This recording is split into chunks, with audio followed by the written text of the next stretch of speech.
Osório Adriano se apaixonou pela cidade e elegeu o Planalto Central como local perfeito para empreender. No primeiro episódio, ele contou como testemunhou a construção de todos os ministérios e tantos outros fatos históricos. Neste segundo episódio, Osório segue contando sua história como engenheiro e empresário, um homem que desde a década de 1950 participa da formação de Brasília.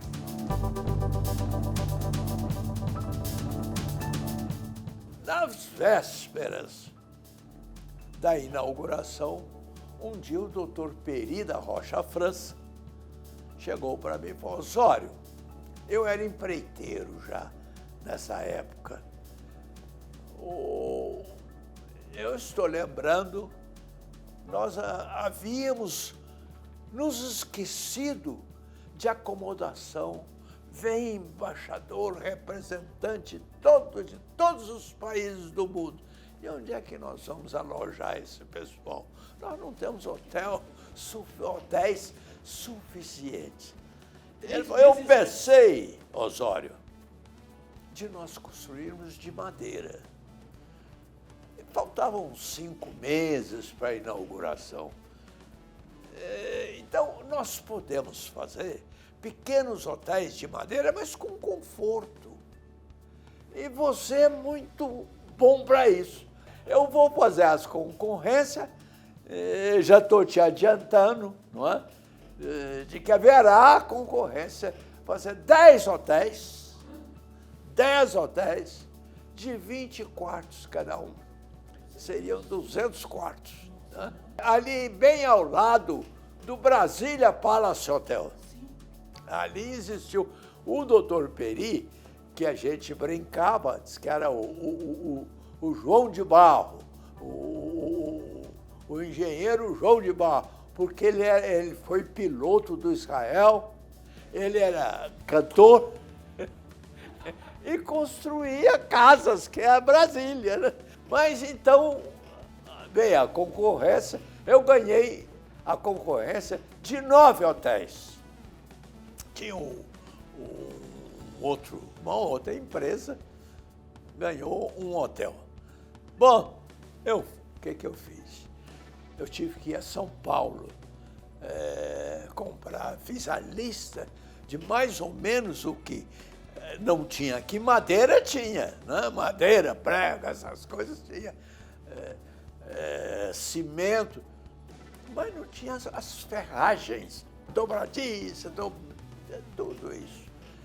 Eu fui a São Paulo e comprei, mandei esse material para cá e, na realidade, consegui construir, fazer com que esses hotéis ficassem prontos. Pouco depois de iniciado, era tanta gente a vir para cá que o Israel Pinheiro mandou fazer uma cerca nas estradas. São coisas engraçadas que aconteceram naquela época que a gente, às vezes, ainda se lembra pelo interessante que foi.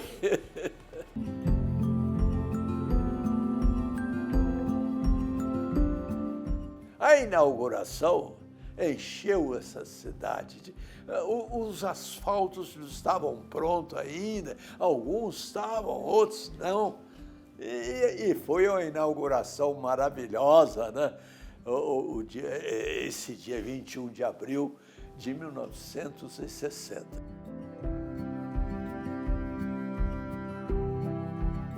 O que pode se comentar é o discurso do Juscelino, um discurso bonito, né? de muito sentimento, né? E dele também. E a felicidade geral era muito grande. E diziam que o Juscelino era o homem mais rico do mundo. Veja você, as injustiças, às vezes a oposição, não é? as injustiças que faziam ou fizeram com o Juscelino. No final do ano de 60, iria mudar o governo. Então era preciso botar um pouco de ordem na desorganização que foi até a inauguração. E naquela época, você começava, você não tinha ninguém para vir te fiscalizar. Pagava os impostos, principalmente o INPS, né? É preciso lembrar outra coisa. Eu estava na esplanada dos ministérios. Tinha outra obra grande que era a barragem. Mas as superquadras estavam sendo construídas.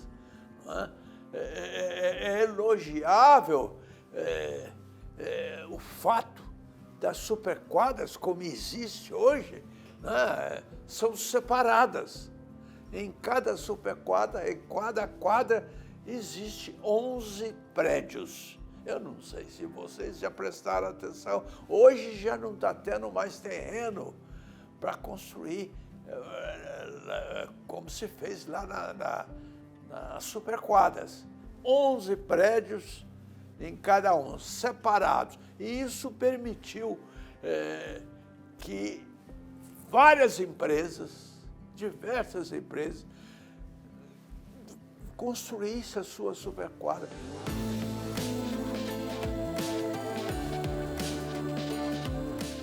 Brasília estava pela metade, muita coisa feita. O Palácio da Alvorada foi o primeiro, tinha lá o hotel lá, o Brasília Palace, e muita coisa pronta, mas muita coisa por fazer. Os ministérios estavam prontos. Daí para frente se entrou num período difícil, que era tentando terminar muito asfalto, muita construção, não é? Trazendo os funcionários públicos. Naquela época existiu o que se chamava de dobradinha. O que é a dobradinha? Não sei se vocês tomaram conhecimento. A dobradinha é dobrar o salário. O Juscelino falou assim, olha, quem vier para Brasília espontaneamente, ou que quiser mudar, ganha um apartamento aqui para morar, e o salário era em dobro. Ora, todo mundo quer ganhar em dobro, né? E assim, veja, são artifícios que foram criados na época da inauguração e que funcionaram.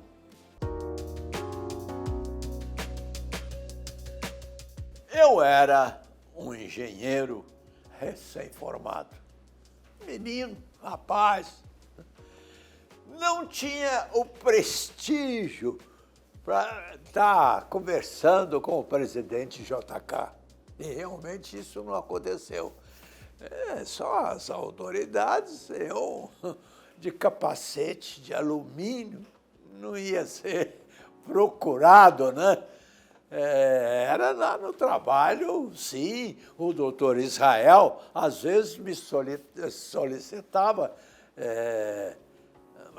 para tradução. Aqui teve o Eisenhower, né? Só até a rainha, na época ela não era rainha da Inglaterra, ela esteve aqui e era comum essas visitas de presidentes de outros países. Veja, eu não tinha muito acesso ao presidente Juscelino, só para ouvir, né?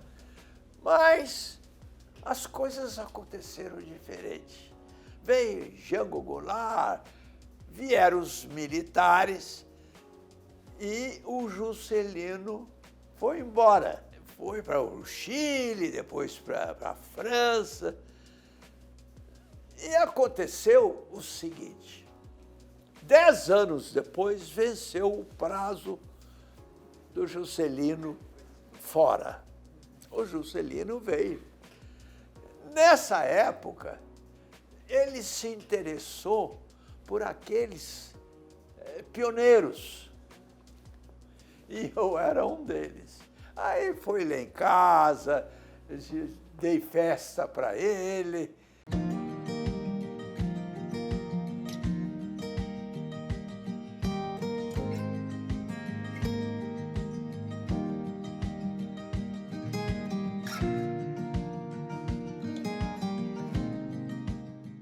Os novos deputados queriam, grande parte, né, voltar para o Rio de Janeiro, porque não tinha aqui só tinha moradia, mas não tinha nada mais, tinha a Câmara, tinha que trabalhar muito, porque não tinha os folguedos nenhum.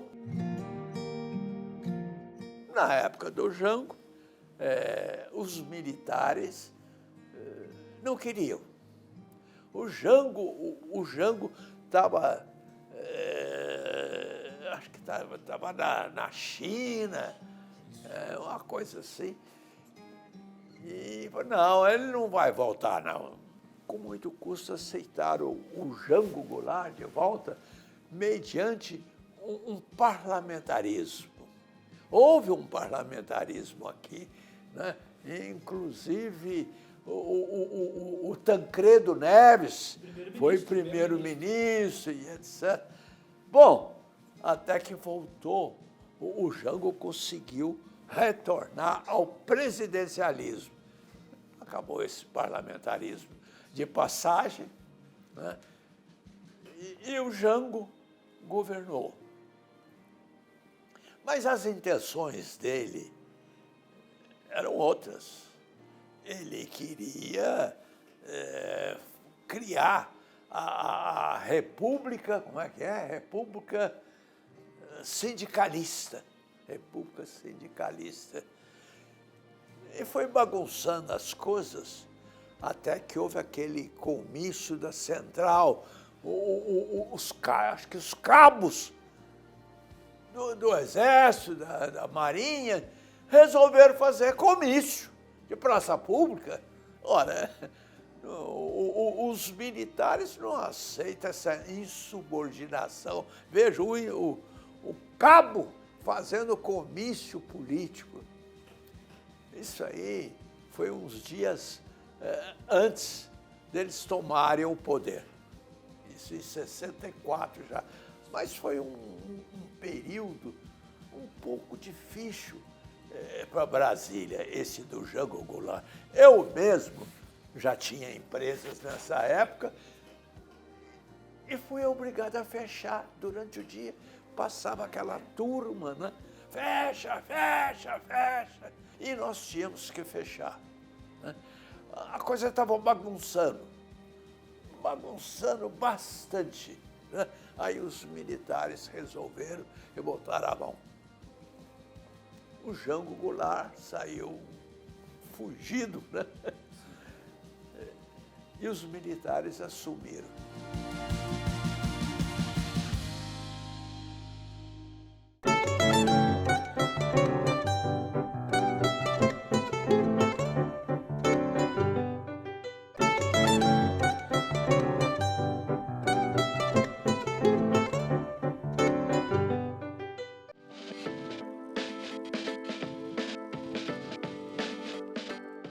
Nós criamos, através da associação comercial, criou-se o movimento JK 65.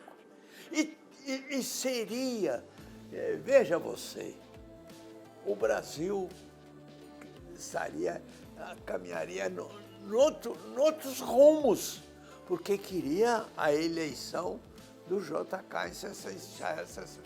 Mas, logicamente, que os militares não aceitaram. O JK estava fora. O JK ele não podia vir aqui, ele ficou 10 anos fora. Esse movimento nosso não era político, era um retorno do Juscelino em 65, que teria que ter eleição. Naquela época era 5 anos, né? O termo de cada eleição. Então voltou, nós movimentávamos. A associação comercial era de empresários, não era Primeiro, não era muito político, porque os militares eram exigentes, não se podia abusar. A disciplina era rígida. Se tivesse tido o término do governo do Jango Goulart, entraria o Juscelino. Ora, se entraria o Juscelino, o rumo do nosso país teria sido outro. Logicamente que os militares, eu não tenho nada a dizer dos militares. É lógico, a falta da democracia não é normal. Não é? A disciplina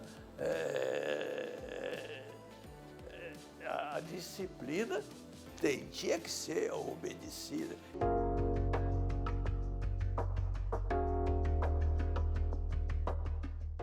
Terminado o período militar, que o último é o Figueiredo, ele era um general duro, não queria conversa com ninguém. Pô, vocês me façam um favor, não me procure não. Foi nessa época que nós, da Associação Comercial, começamos a forçar um pouco na área política. Brasília era representada, não tinha nenhum deputado. Brasília era representada pela uma comissão do Senado, Comissão do Distrito Federal, que se chamava. Essa comissão era formada, eu não sei por quantos congressistas, mas cada um de um lugar. De Brasília, logicamente, não tinha ninguém. Então, Brasília era como... O governador era indicado pelo presidente, né? E nós fomos protestando. E nós começamos a pedir que Brasília precisava de representantes. E não nos sentíamos bem comandados por uma comissão do Senado com representante de outros estados, né, de outras cidades. Foi aí que surgiu, não é? A eleição dos deputados federais e dos senadores. Não tinha, naquela época, a Câmara Distrital. Foi criado o Partido da Frente Liberal. Primeiro a Frente Liberal, depois se tornou Partido da Frente Liberal. Na realidade, essa Frente Liberal era liderada pelos políticos. Já se falava na criação de eleição em Brasília. Isso em 84, eu me lembro bem, 83, não é? Tinha já, o Figueiredo ia sair e já tinha vários candidatos à presidência. Os militares estavam saindo do governo. E nessa época, eu tinha construído 2 prédios lá no setor comercial sul. E via cada dia um discurso, Aureliano, Marco Maciel e tantos mais. Eu fui lá tomei a dianteira e fui procurar o doutor Aureliano Chaves. Eu fui lá e falei, doutor Aureliano, o senhor não me conhece, eu sou empresário. Eu acabei de fazer 2 prédios. E o senhor, cada dia, é um que fala. Eu queria que houvesse uma união e vamos dentro disso que os senhores estão discursando, não sou político, não quero posição política, mas eu quero juntar, porque todos estão dizendo, alguns estão dizendo a mesma coisa. E não tem uma sede. Eu quero emprestar para os senhores. Eu acabei de fazer 2 prédios, eu lhe cedo 2 andares. E assim nasceu o Partido da Frente Liberal. E lá começaram, eu ia lá, eu mobiliei para eles, e naquela época já se falava mais na eleição do Tancredo Neves. O Tancredo era governador de Minas. O governador, então, existia 2 partidos. Naquela época era a Arena, PMDB. E eu visitei os diversos prefeitos, né? E se filiaram à Frente Liberal. Logo já tínhamos criado a Frente Liberal do DF. Eu concorri em 86. Meus companheiros, eu ia concorrer a deputado federal. Não, você que é o presidente, você vai concorrer a senador, para nos guiar, não sei o quê. E eu concorri a senador. Naquele ano seriam eleitos três senadores. Eu fui candidato e não ganhei. Eu não sei se eu fiquei em 4º ou 5º lugar. Mas em 90, eu não aceitei aquela derrota, porque trabalhávamos muito. Me elegi deputado federal. Depois me reelegi novamente, aí já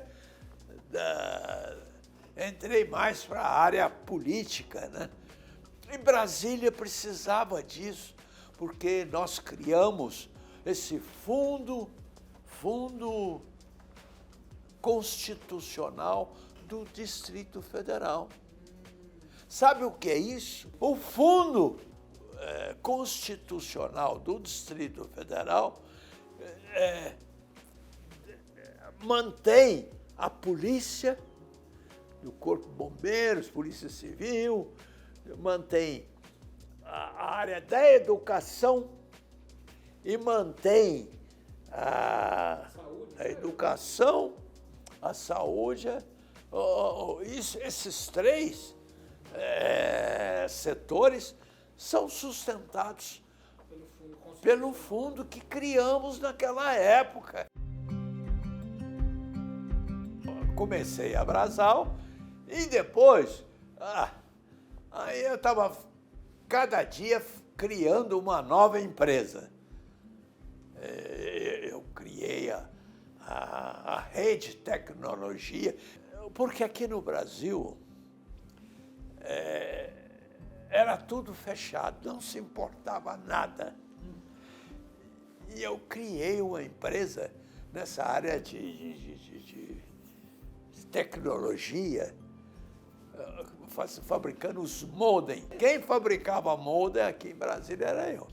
Eu vendi modem adoidado. E o que aconteceu? Entrou o Collor. Você sabe o que ele fez? Abriu o mercado.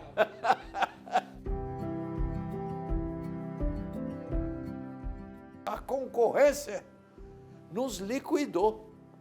Tinha Brasal Caminhões, Volkswagen, que depois eu passei para frente.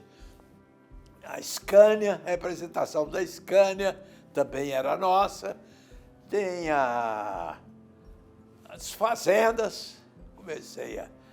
Que meu pai era... Eu nasci numa fazenda. Meu pai era fazendeiro. Então, até que fomos indo, apareceu a oportunidade para a indústria. eu não tinha coragem, porque não havia recurso para isso. De refrigerante, você vai saber o nome, Coca-Cola, aqui bem de frente. Os meus filhos, que quando eu abandonei, não abandonei, quando eu me elegi deputado, eu tive que trazer meus filhos, que já eram rapazes de 20 e poucos anos. Falei, agora vocês vão ajudar, vocês ficam aí e eu vou para a Câmara. Foi a melhor coisa que aconteceu. Mas fomos abrindo agora, entramos nessa área das hidrelétricas. Nós compramos 5 hidrelétricas, lá em Minas, 4, uma lá no Rio de Janeiro. Quando eu comprei a Brasal, eu tinha um sócio, mas eu não tinha o dinheiro para comprar a Brasal. Aí eu falei, olha, vamos fazer o seguinte, você fica com a metade, eu fico com a metade dos meus carros, eu vendi para pagar a Brasal. Né? Entendeu? Eu tinha a locadora. E vendi, nós tínhamos muitos carros. Dividia a marca e com o produto disso aí, nós começamos com a Brasal. Quando eu comprei a Brasal, tinha um posto de gasolina bem de frente. Um dia, são pessoas que vocês não... Nauro Esteves. Nauro foi o projetor, foi o projeto do Hotel Nacional, isso é povo muito antigo, Nauro Esteves. Ele falou, Osório, você não pode ter poço aqui, essa área aqui é industrial. Você pôs um poço aí. Eu falei, não fui eu não, foi quando eu comprei já veio, e está tudo documentado, certo? Ele falou, olha, eu vou mandar fechar seu posto. Por que você não faz o posto na área própria? Aqui, mas tem aqui do setor de indústria, porque nem a rua era calçada. Gente, hoje é muito fácil, era cascalhada. Eu falei, mas tem a área? Eu falei, tenho. Como é que é? Você me vende um? Porque o Nauro era chefe lá na Nova Casa. Ele falou, se você fechar aqui, eu te vendo um lá. Aquele poço entrou para mim, só para fechar o outro. Oi, gente, a vida não é fácil. E aí, a Brasal cresceu. Olha, minha mulher teve 3 filhos, 2 filhos e uma filha. A filha já se casou, está aí, eu já tenho netos casados dessa filha, e tem o Osório Neto, que tem 3 filhos, os 3 homens.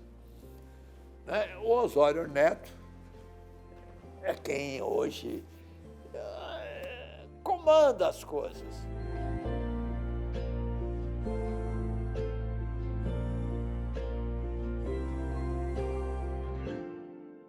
Eu estou com 93 anos, não estou reclamando, não. Vem aqui, mas é para passar o tempo, né? Mas também para dar confiança ao meu pessoal. Nós temos mais de 4.000 funcionários. Aqui tem gente aqui que já aposentou, 50 anos de casa. Graças a Deus aqui vai muito bem pelo pessoal que nós temos. Eu não quis aposentar. Não é fácil trabalhar. Esquecer, porque a mocidade quer passear.